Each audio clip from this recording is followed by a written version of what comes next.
awal-awal tuh benar-benar si galaunya di awal sih Pak, kalau saya. Tadi saya katakan orang kuliah itu senangnya dua lah minimal. Satu waktu diterima itu kan senangnya minta Iya. ampun. Wih, saya keterima. Gimana di UGM, di Iya. Fakultas Teknik, di PWK.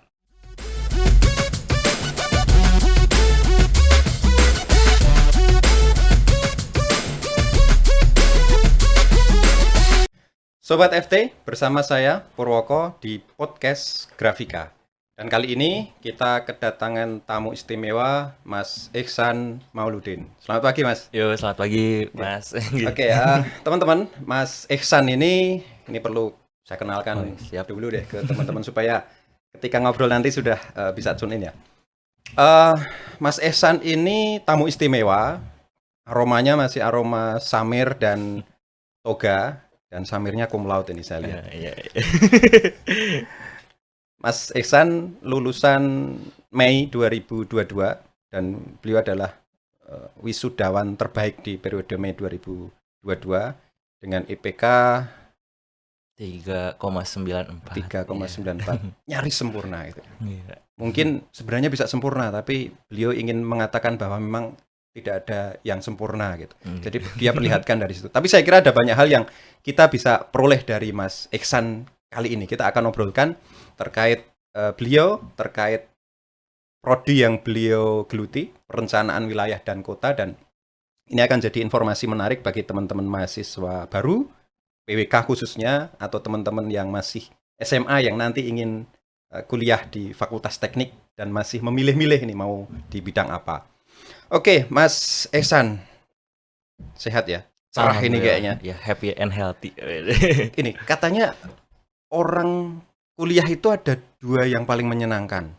Satu ketika keterima masuk, satu ketika wisuda. Wisuda, gitu. Nah, di tengah-tengah itu yang berdarah-darah katanya. Bener nggak sih? Benar Mas itu. Wah, banyak sekali lah perjuangannya. Oke, sebelum sampai ke sana, Iya. boleh kenalin ke teman-teman deh. Siapa itu Ihsan, dari mana, dan seterusnya. Oke, baik. Halo teman-teman Sobat Fakultas Teknik. Perkenalkan, saya Ihsan Mauludin. Saya alumni dari Prodi Perencanaan Wilayah dan Kota, Departemen Teknik Arsitektur dan Perencanaan, Fakultas Teknik Universitas Gadjah Mada, Angkatan 2018.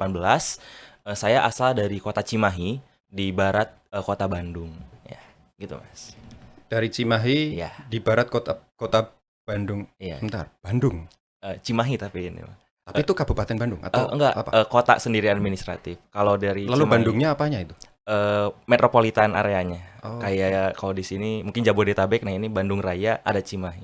Mungkin kalau tokoh terkenalnya mah ada Sule, ada Ginting. Oh, gitu. Iya. Dari Cimahi. Kalau tokohnya Sule, ini ngobrol kita bisa banyak ketawa nih harus. Iya, perkitiu. Oke, Bandung. Ngapain dari Bandung ke Jogja? Bandung kan banyak perguruan tinggi teknik, Mas. Saya mungkin memilih Yogyakarta dulu ya, karena saya ingin ketika SMA tuh kepo gitu dengan hal yang baru. Karena udah 18 tahun dari TK, SD, SMP, SMA di Cimahi, di Jawa Barat, saya ingin cobain explore ke daerah yang berbeda dengan kebudayaan dan lingkungan yang berbeda. Dan ketika saya masuk UGM, ternyata memang ekspektasi saya tentang perbedaan kebudayaan yang saya ingin pelajari dengan lingkungan yang baru juga itu saya dapatkan. Terlebih lagi ternyata UGM dan Yogyakarta ini memberikan nilai tambah di mana ternyata tidak hanya orang-orang yang tinggal atau berdomisili di sekitar Yogyakarta saja yang kuliah di UGM ini, tapi hampir di seluruh Nusantara. Jadi saya mengetahui atau memiliki teman-teman akrab dari Sumatera, Kalimantan, Sulawesi, Maluku, Papua, Nusa Tenggara, dan itu experience yang sepertinya hanya saya dapatkan ketika saya kuliah di Yogyakarta atau di UGM khususnya. Oke. Kayak gitu. Oke, Mas Ihsan. Lalu kenapa UGM? Kenapa UGM? Ya karena emang di Jogja UGM lah yang terbaik ya. Dan PWK juga ada alasan lain nggak? Mungkin alasannya anak-anak SMA ya sama ya Pak, inginnya UGM kan dirasa prestisius, tapi secara pribadi sendiri untuk prodi perencanaan wilayah dan kota kan di Indonesia ini baru beberapa sekolah atau universitas saja yang ada, dan UGM salah satu yang bisa dikatakan terbaik walaupun bisa dibilang PWK ini masih muda. Di tahun 2003 baru berdiri, tapi sekarang ternyata PWK UGM ini udah dapat akreditasi internasional yang prestisius dan mendapatkan jangka waktu akreditasi yang paling lama di Indonesia untuk PWK UGM, PWK-nya, dan juga banyak juga pendekatan-pendekatan dari PWK UGM khususnya itu yang lebih ke community based. Kalau kebanyakan kan di teknik PWK lain itu lebih ke bagaimana keprofesionalan yang sangat teknikal. Tapi kalau di UGM ini banyak sekali pendekatan-pendekatan yang disesuaikan dengan visi dari universitas ya, Universitas Kerakyatan yang saya rasakan. Universitas Ndeso gitu kan. Enggak, Tapi tapi pernah dengar nggak waktu di Bandung waktu SMA, oh UGM itu terkenalnya Universitas Ndeso gitu. kayaknya sebenarnya kalau saya sendiri UGM ini baru tahu ketika emang lagi mencari universitas. Oke. Jadi mungkin dulu kan di Bandung juga udah ada beberapa universitas dan UGM nih mungkin dari orang tua pun tidak terlalu mengarahkan untuk kuliah keluar daerah. Bebasin gitu ya? Iya, pilihnya ya udah mending di dekat-dekat rumah aja. Tapi kebetulan saya anak laki-laki satu-satunya dan ya ingin fearless lah Pak ya, mencoba tantangan baru, nyobain ke UGM. Ada UGM di Yogyakarta dengan kebudayaan baru dengan tantangan yang sepertinya sangat menarik. Jadi anak rantau juga. Jadi saya milih UGM. Dari berapa bersaudara, Mas? 3, Pak. Anak kedua. Anak kedua. Berarti kakak sama adik. Ya perempuan Perempuan. dua-duanya. Kenapa PWK? Karena saya sebenarnya fun fact-nya dari kecil dari SD itu udah suka main game SimCity. Ah, SimCity dari yang klasik yang waktu usia berapa itu, Bre? SD, kayaknya SD 7, kelas 3, SD 2, SD. Ya karena emang apa ya, awalnya interestnya sama arsitektur bangunan. Cuman saya ngerasa aduh, arsitektur bangunan kayaknya cuma bangunan tok gitu kan. Sedangkan saya kayak suka ketika keliling-keliling di alun-alun sekitar di kota saya di Cimahi itu, ih kenapa penataannya gini gini gini, ini kan bisa gini gini gini. Terus ternyata ada satu games yang bisa menyalurkan ide-ide saya tuh, kayak saya bikin aja pemodelan kota Cimahi itu lewat games itu, lewat SimCity yang klasik. Terus sampai sekarang kan udah ada SimCity Build It yang udah di handphone tuh udah ada. Dan ketika SMA ada games lagi namanya City Skyline. Itu bisa dibilang lebih advance gamesnya tentang perencanaan wilayah dan kota. Dan ternyata ketika di perkuliahan itu digunakan sebagai salah satu apa ya, model pembelajaran kalau kita tuh bisa loh merencanakan dan mempertimbangkan selayaknya games City Skyline itu. Jadi emang interest ke PWK udah dari lama. Dan selain itu dari PWK sendiri ini bisa dibilang adalah program studi yang teknik, tapi tidak hanya mempelajari keteknikan saja. Secara sosial dan ekonominya kita pelajari mulai dari kependudukan, ekonomi makro, dan juga ekonomi kekotaan dan kewilayahan. Dan itu sangat apa ya, challenging ya, dan membuat mungkin teman-teman mahasiswa dari PWK UGM nih kemampuan untuk analisisnya tuh lebih terasah dan kapasitasnya sedikit lebih luas karena cakupannya tidak hanya tentang ilmu keteknikan saja. Berarti milih PWK itu pertama ya. Pertama, Mas Iksan milih PWK itu secara sadar gitu kan. Iya. Yang kedua, runtutannya itu jelas. Lihat tata kota di daerah begini-begini, Iya. kemudian ada game yang menarik Iya. yang bisa menyalurkan rasa penasaran terkait Penasaran. itu, SimCity tadi, Iya. kemudian akhirnya kuliahnya di PWK. PWK. Kayaknya nanti kita perlu diskusi lebih lanjut terkait yang game, tapi mungkin Nanti lain waktu ya. Iya. Karena ada game literasi kemarin ngobrol sama iya. salah satu guru besar di Fakultas Teknik yang beliau tertarik terhadap itu. Nanti kita bisa obrolkan lagi lah. Oke. PWK, lalu selama belajar PWK itu ekspektasi tersebut dapat ya? Di sini. Dapat dan malah bisa dikatakan lebih apa ya, banyak hal yang ternyata untuk merencanakan wilayah dan kota tuh kita harus merencanakan hal-hal yang lainnya. Karena kan di PWK ini kebetulan ada beberapa mata kuliah yang ternyata pengajaran itu dari teknik lain seperti teknik sipil untuk perencanaan sistem infrastruktur air bersih dan air limbah, lalu sistem energi juga dari DTNTF, teknik nuklir, teknik fisika, dan juga DTT, dan juga itu bisa dikatakan apa ya, kita atau dari ekspektasi saya ketika merencanakan itu hanya sebatas estetika, keindahan dari suatu kota, penataan agar nyaman masyarakat dalam ketika mereka ingin tinggal di satu kota. Tapi ternyata kita aspek-aspek. Visi dari sebuah penataan kota itu untuk menciptakan kesejahteraan untuk semua, dan juga semua pengelolaan perkotaannya itu harus stabil, dan itu saya kira itu diajarkannya itu di Visipol atau di mana gitu ya Mas. Ternyata di sini. Gitu. Ya ternyata di sini diajarin karena itu memang ada kalkulasi, ada pertimbangan analisis yang bisa dikatakan harus teknikal banget untuk dibahasnya. Seperti itu. Gini Mas Iksan, saya tanya. Iya. Ini sambil saya membayangkan PWK itu kayak apa gitu ya. Iya. Berarti kalau misalnya saya ingin belajar PWK. Saya membayangkan atau saya memposisikan Mas Iksan ketika sebelum masuk di PWK ya. Maka setelah lulus dari PWK, kompetensi saya apa ini? Saya bisa nata kota, kota yang tadinya semrawut begini harus jadi begini atau gimana? Irisan sama arsitektur sendiri di mana akhirnya? Oh, ya. Kan itu satu departemen. Oh baik Pak. Untuk dari keahlian kita itu tentunya kita akan mampu untuk menganalisis permasalahan dan potensi dari suatu perkotaan. Di mana yang sebelumnya itu mungkin kalau Misal gini, ada Oh, ya. kota kumuh gitu. Iya. Nah, terus gimana itu? Kita pasti Teman-teman PWK berpikirnya gimana sampai kemudian PWK itu bisa berpikirnya, diterapkan? kita udah pasti bakal memahami makna kumuh itu dan juga analisis yang dilakukan itu udah runtut mulai dari ekonomi, sosial, geografi segala macam. Itu runtut karena kalau misalkan kita memaknai kekumuhan secara tanpa ilmu ke-PWK-an mungkin hanya berupa justifikasi yang Sampah kumuh gitu langsung aja. Tapi kan belum tentu hal itu bagi keilmuan PWK merupakan kekumuhan karena ada standar-standar tersendiri yang kita pelajari di PWK. Dan untuk irisannya dengan atau bisa gini. Iya, gimana?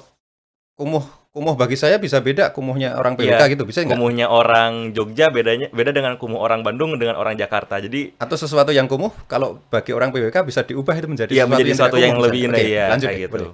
Lalu untuk irisan dengan arsitektur, kita itu ada urban design atau rancang kota, di mana itu kalau arsitektur kan memang mengedepankan estetika dari segi bangunan, fasad dan sebagainya.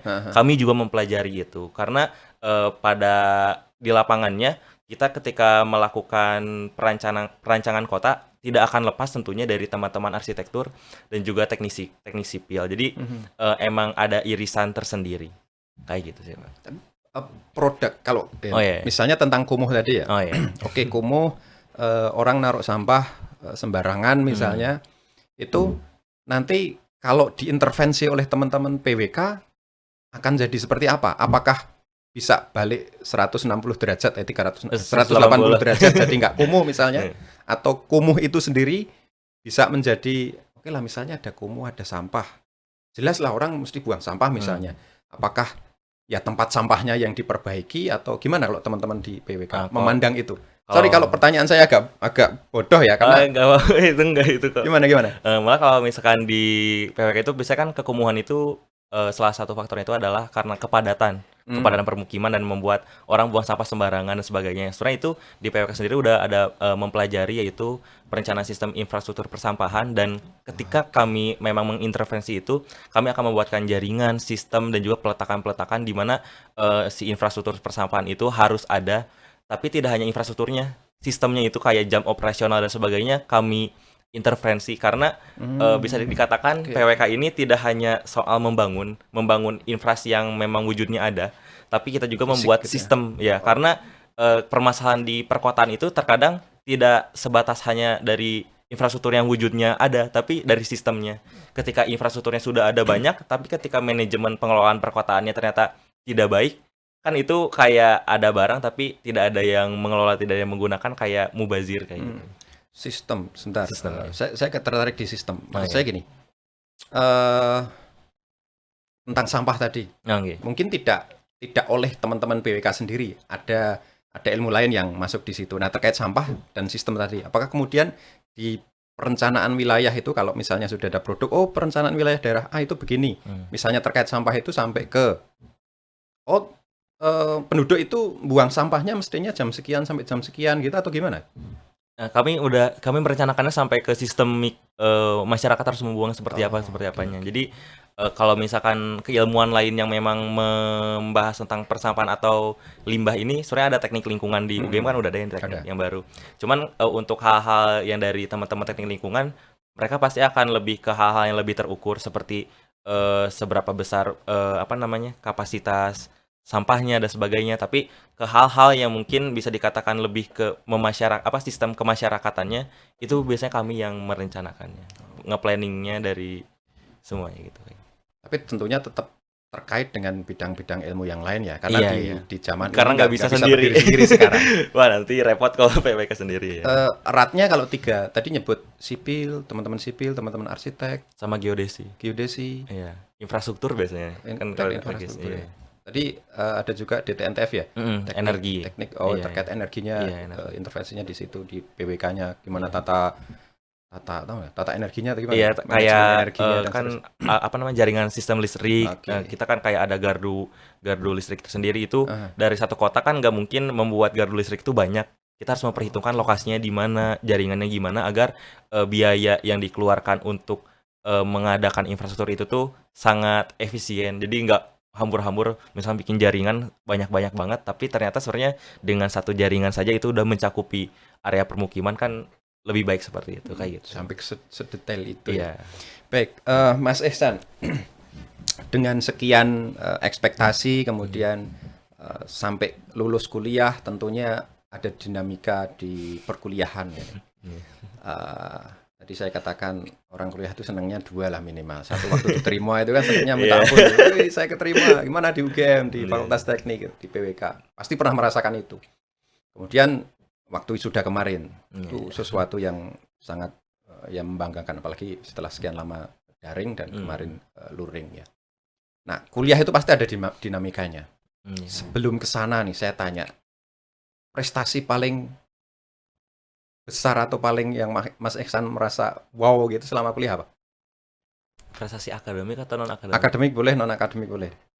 Kalau akademik sih saya cukup kaget ketika emang mendapatkan apa ya nilai hasil saya studi dengan yang tadi sudah disebutkan ya IPK dan sebagainya. Terus ya itu kayak sangat bersyukur banget karena emang jerit payahnya kan kayak sampai begadang segala macamnya itu terbayarkan. Begadang, oke. Iya. Garis bawah ini garis bawah. Iya, nugas bareng lah, terus kayak kan kalau dulu sebelum kita corona ini kita sering kerjain tugas di teknik di apa KPFT tuh. Oke, Wah, itu kan salah satunya kayak kita harus berkecimpung dengan ditutup gerbang teknik dan sebagainya macamnya. Terus juga kalau dari PWK sih perjuangan-perjuangan yang emang banyak sekali lah kayak harus survei keluar kode sebagainya itu cukup melelahkan dan ketika dapat prestasi dari akademik seperti itu ya alhamdulillah sangat ya terbayarkan gitu ya Pak. Oke, prestasi kemarin yang dengan IPK sekian itu jadi apa ya? Satu bukti Iya. akhir bahwa memang kuliahnya sukses lah gitu. Iya. Nah, selain yang akademik, Mas, ada berapa kejuaraan yang pernah diikuti? Yang menang berapa? Kurang Berapa lebih trofinya ya? kurang Atau di lebih rumah udah berjajar trofi? kurang lebih yang di highlight-nya ada 7 mungkinnya yang 7. cukup prestisnya. Mungkin pertamaan dulu pernah ikut LKTI nasional yang diadakan oleh Departemen Lingkungan Hidup di IPB itu saya risetnya tentang pengelolaan limbah. Itu juga pemodelan kayak menghitung berapa masukan dan keluaran dari limbah tersebut. Terus juga pernah ini kolaborasi perlombaannya antara teman-teman PWK dengan arsitektur.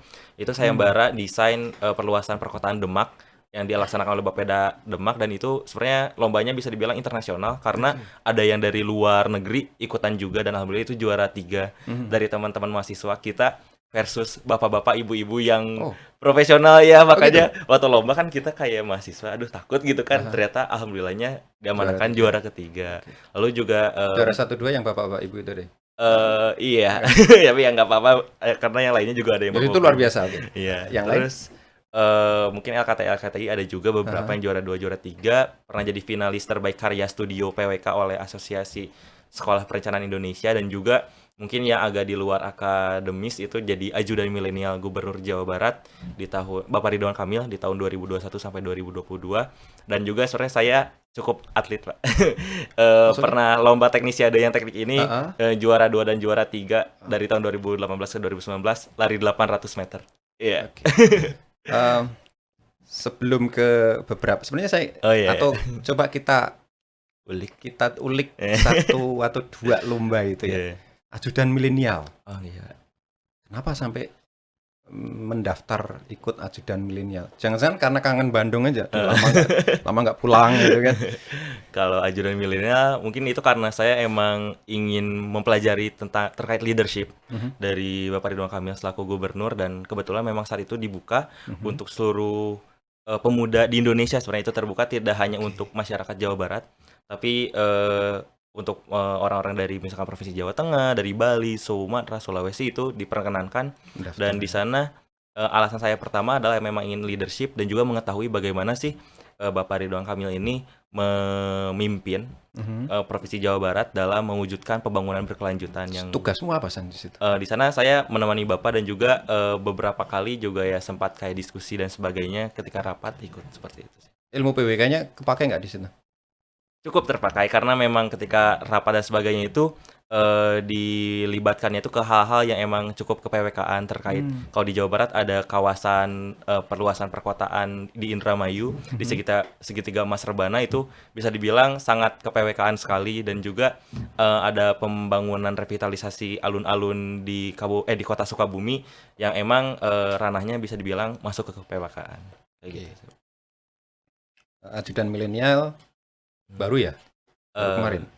Diadakannya Bukan ikutnya periode ketika tahun 2021 ya. Oke, Tahun akhir kemarin ya. ya. Kemudian sekian lomba.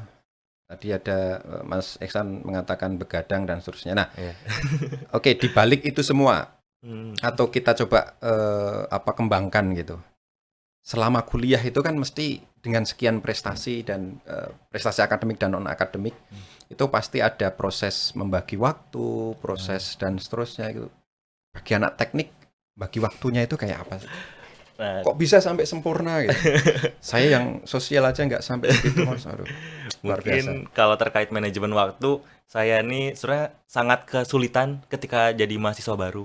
Karena kan jadi mahasiswa baru, pertama mengenali lingkungan baru, Yogyakarta, dan juga lingkungan belajarnya, apalagi shifting dari SMA ke kuliah, teknik, wah pokoknya kelabakan gitu. Dan mungkin beberapa di perkuliahan di awal-awal ini bisa dibilang belum optimal mendapatkan hasilnya karena ya baru beradaptasi dan sebagainya. Dan untuk manajemen waktu itu ketika di mahasiswa baru benar-benar bisa dibilang pemilihan jalur untuk di UGM mau ngapain aja tuh saya mulai di sana. Jadi bisa dibilang hal-hal yang saya ikuti ketika di tahun 2, 3, dan 4 ini tuh ada beberapa hal yang saya korbankan untuk saya tidak ikut. Jadi bisa dibilang untuk manajemen waktu ini saya sudah mulai memprioritaskan apa sih yang akan saya lakukan. Apa sih yang saya inginkan di UGM ini? Apakah ingin prestasi akademik, non-akademik, ikut LKTI, leadership, atau bagaimana? Jadi di awal-awal tuh benar-benar si galaunya di awal sih Pak, kalau saya. Tapi kemudian meskipun galau, sebentar. Oh iya. Penyesuaiannya berapa lama berarti di awal tuh? Satu semester, 2 semester? Satu semester Satu kayaknya. semester penyesuaian. Iya, soalnya jadi mahasiswa kan bisa dibilang agak tergiur juga dulu kayak ingin ikut organisasi mahasiswa kayak BEM, KM. Dulu ikutan BEM teknik sih Pak, tapi kayak kalau ke BEM KM mungkin jejaringnya terus kayak UKM itu bakal lebih luas. Tapi saya ketika memilih pilihan sepertinya lebih baik fokus ke akademik ataupun ke lomba dan leadership dan melepaskan itu juga bisa dibilang kayak apa ya? Merelakan hal yang ya cukup berat juga saat itu. Jadi di awal-awal itu saya sudah menetapkan mau ngapain ajanya seperti itu sih. Oke. Jadi teman-teman mahasiswa baru saya kira bisa mengambil pelajaran nih dari Mas Ihsan. Ketika masuk kuliah di semester awal memang galau itu wajar gitu. Iya, wajar ya? banget. Wajar. Dan yang pasti harus stabil lagi dari kegalauan itu, kemudian menetapkan prioritas. Mau prioritas kemana gitu kan. Nah setelah itu bisa dijalani dengan baik. Iya, alhamdulillah kayak udah bikin kayak apa ya, dream plan gitu. Apa ya, life plan selama kuliah tuh 5 tahun, 4 tahun ke depan tuh mau ngapain aja. Soalnya di PPSMB tuh di orientasi mahasiswa baru tuh kita diminta untuk membuat life plan dan saya bisa dibilang ngikutin itu gitu, Pak. Ketika sedang galau, ya udah deh buka lagi life plan-nya. Oh, dulu gini San, visi kamu tuh yang idealnya gini. Ya udah San, kita ikutin aja lagi ke sana, kita ikutin path yang udah kamu rencanakan di awal di masa orientasi. Dan ya ketika galau ya saya buka lagi kayak mengingatkan lagi dan jadi motivasi tuh karena life plan kan bisa dibilang kayak ikhtiar kita dari awal. Ketika kita lagi galau mungkin kita bisa lihat lagi ikhtiar kita tuh ingin kemana, ya kita semangati diri kita dengan cara melihat tujuan kita masuk universitas di awal-awal tuh seperti apa, kayak gitu. Tadi caramu membuka life plan yang lama, kemudian kamu mengatakan ini loh San, begini. Iya. Sorry, saya tanya, itu kamu memang mengatakan itu ke dirimu sendiri gitu? Ya dalam hati Pak. Oh dalam hati.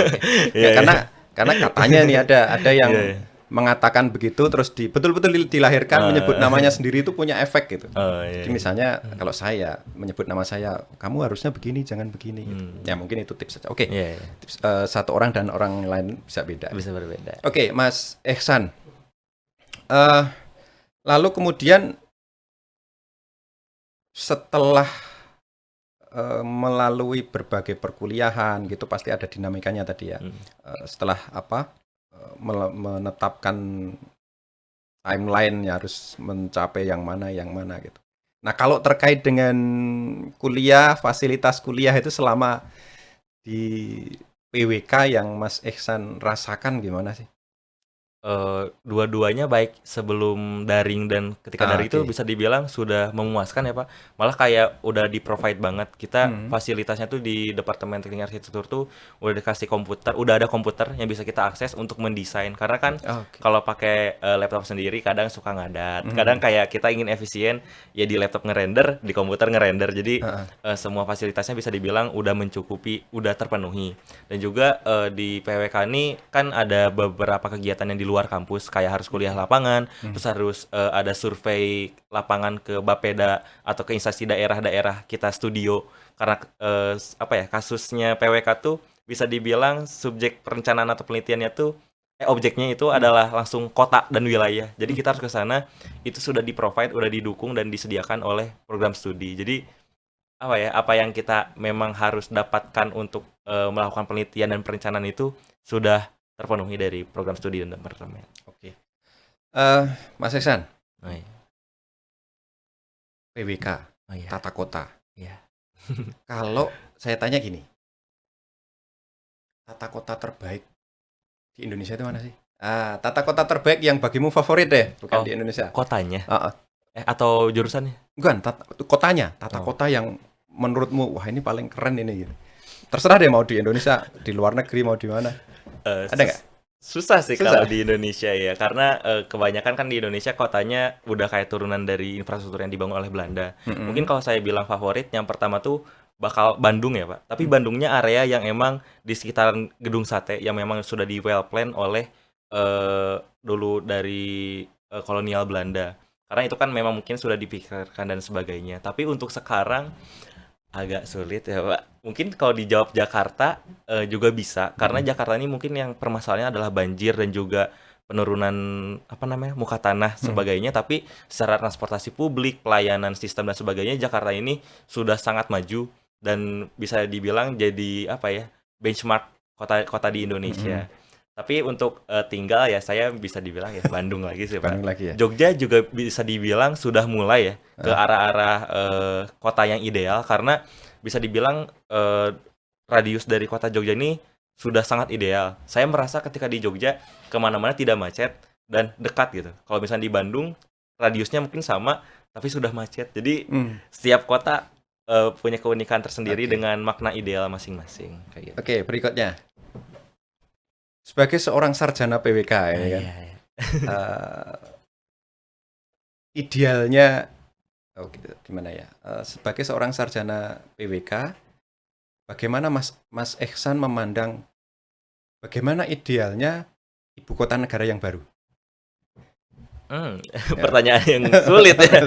Karena cukup ini ya. Sebenarnya dari master plan yang sudah. Tapi tahu kan? Tahu. Apa isu-isu itu maksudnya kemarin sudah dilombakan arsitekturnya begini begitu. Nah, Mas Ehsan sendiri punya catatan nggak sih? Kalau dari saya kayak dari Sayembara yang menang pertama master plan ibu kota negara itu udah bisa dikatakan sangat ideal. Tapi kita harus melihat lagi dari segi pembiayaannya ya. Itu kalau misalkan ibu kota negara nih bisa dikatakan agak sulit kalau misalkan terlalu luas yang direncanakannya karena ketika dilihat dari master plan-nya itu untuk ibu kota intinya tuh bisa dibilang masih masih belum ideal karena masih ada ruang-ruang antar satu gedung dengan gedung yang lain antara masa bangunan yang terpisah-terpisah. Kita kalau melihat dari Kalimantan sendiri kan iklimnya panas, lalu juga lokasi yang dijadikan pusat inti ibu kota ini bisa bilang cukup rawan banjir mungkin karena berada di area yang rawa-rawa dan sebagainya. Tapi yang sangat disayangkan itu karena pemampatan untuk memadatkan ibu kota menjadi di satu area saja. Karena kalau di PWK kan semakin ruangnya sedikit yang digunakan, maksudnya makin efisien, makin baik, Oke. itu akan lebih baik. Dan sekarang lihat master plan-nya masih ada rongga-rongga yang bikin kayak, aduh masa dari satu kementerian ke kementerian lain harus naik mobil, kan kalau bisa jalan kaki mah lebih Lebih efisien, waktu, secara waktu, biaya dan sebagainya itu lebih mudah. Oke. Tapi udah bagus sebenarnya secara keseluruhan. Iya. Sebagai sebuah pandangan saya kira nggak apa-apa ya, karena nggak apa-apa kita ya. warga negara kan boleh lah memandang, oh desainnya kurang begini. Eh, Ya dengan harapan tentunya akan ada perbaikan-perbaikan. Perbaikan, ya. Oke. Kalau ini Mas, kalau tata kota zaman dulu nih, ada nggak yang menarik atau ya ideal atau bagi Mas Iksan, wow ini Indonesia, di luar Indonesia negeri. boleh deh, di luar negeri juga boleh. Kalau luar negeri mah Eropa tuh udah paling mantep kayak London, Oke. Paris dan sebagainya, karena mereka merencanakan semua sistem infrastruktur udah benar-benar secara komprehensif. Dan kalau kita lihat kan, kalau di Eropa setiap bangunannya tuh rapat-rapat dan emang kayak pusat senternya kegiatannya di mana, pusat ibadah, ruang terbukanya tuh di mana lokasinya sudah well planned gitu. Kalau di Eh, Indonesia zaman dulu boleh deh. Ya balik lagi mungkin Bandung sama Jakarta, daerah Menteng itu kan yang emang well plan-nya Indonesia. Dan sebenarnya Yogyakarta ini bisa dibilang well plan karena yang menjadi benchmark dari kota-kota di Pulau Jawa khususnya itu Yogyakarta, karena kan ada keraton, ada alun-alun, ada pusat aktivitas ekonomi. Itu kayak kalau kita lihat di alun-alun semua di Pulau Jawa, kayaknya benchmarknya itu deh, Itu sama ya. semua ya. Dan itu bikin apa ya, kalau misalnya alun-alun nggak kayak gitu di Pulau Jawa, agak aneh juga. Agak gitu. aneh. Oke, Mas Iksan, dengan sekian prestasi, dengan akademik dan non akademik, lulusan terbaik dengan IPK yang tinggi 3,94, sebelum kita tutup nih, Oh, iya. pesan apa buat teman-teman mahasiswa baru atau yang baru juga ya. siswa yang mau masuk PWK? Kalau dari saya, pesan buat teman-teman semua ya, jalani perkuliahan, semua yang didapatkan, hal-hal sulit itu pasti akan terjadi. Tapi ingat aja, kalau semua hal yang akan teman-teman hadapi itu semata-mata akan membentuk teman-teman semua menjadi lebih kuat, lebih resilience, dan juga membuat teman-teman ini lebih berkembang. Lalu jangan mudah mengeluh dengan apa yang teman-teman dapatkan, karena selayaknya kalau kita misalkan mesan suatu barang lah secara online atau gimana, kadang ada hal yang nggak sesuai dengan ekspektasi kita, ya tapi itu adalah barang yang kita dapatkan. Hargailah hal itu. Dan juga kalau bisa lakukanlah apa yang teman-teman dapatkan itu, maksimalkan dengan sebaik-baik mungkin, karena pasti Tuhan itu memberikan segala rezeki dan juga mungkin cobaan dan sebagainya itu sesuai kemampuan kita, dan semata-mata untuk membuat kita berkembang menjadi lebih baik. Jadi semangat terus. Mungkin jangan lupa, oh ya, harus life balance. Jangan kuliah terus baca buku. Saya juga hobi jalan-jalan, Pak. Jadi kalau kuliah jangan belajar terus. Kadang jalan-jalan, beraktivitas non akademik kayak di himpunan, ke keluarga mahasiswa itu penting sekali ya. Karena ketika teman-teman terlalu belajar, nantinya sayang banget nyeritain ke anak cucu, masa cuma belajar aja. Cerita experience lainnya tentang pengembangan diri melalui organisasi itu juga sangat penting. Jadi semangat terus, think the best, feel the best, do the best, and you will be the best. Oke. Kayak gitu. Terima kasih Mas Iksan, Iya. obrolan yang sangat berkualitas, dan teman-teman mahasiswa baru, mahasiswa yang masih aktif, maupun teman-teman SMA yang masih memilih-milih nih mau kuliah di mana, atau yang sudah menentukan kuliah di PWK, kita bisa belajar banyak dari Mas Iksan. Terima kasih sekali lagi Mas Iya. Iksan, Sobat FT, sekian, ketemu lagi di podcast berikutnya. Salam. Dadah.